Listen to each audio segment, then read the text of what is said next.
Dans ce REL, on vous présente les deux principaux types de précontraintes qui dominent ce domaine, la prétention et la post-tension. Chacune se distingue par ses caractéristiques uniques et ses applications adaptées aux besoins spécifiques des structures. Et chacune apporte des solutions ingénieuses et adaptées pour répondre aux défis des projets modernes. Découvrons ensemble ce qui les différencie et les rend si essentiels.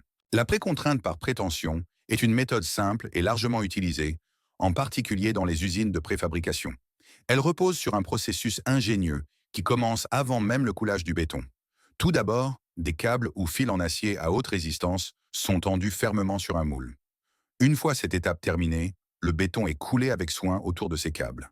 L'attente du durcissement est essentielle, car ce n'est qu'à ce moment-là que les câbles sont relâchés.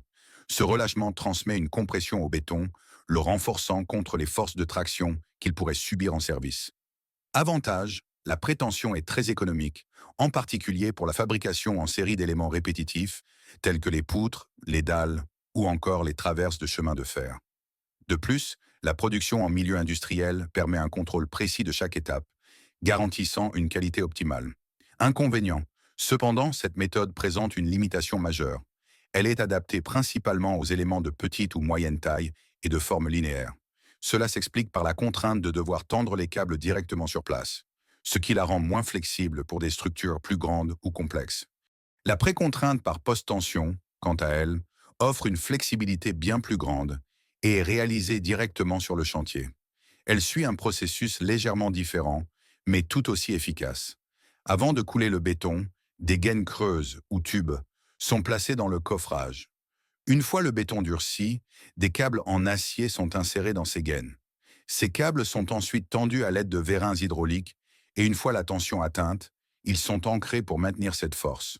Cette compression permet au béton de résister efficacement aux forces de traction tout au long de la vie de la structure.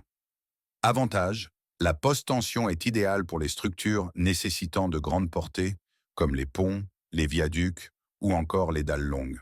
Elle permet également des conceptions complexes grâce à la flexibilité des câbles qui peuvent être ajustés en fonction des besoins du projet. Inconvénient.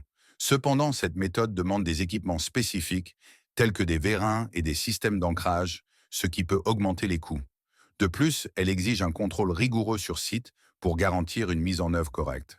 En résumé, la prétention est idéale pour les éléments préfabriqués et répétitifs, tandis que la post-tension se prête aux grandes structures et aux projets plus complexes.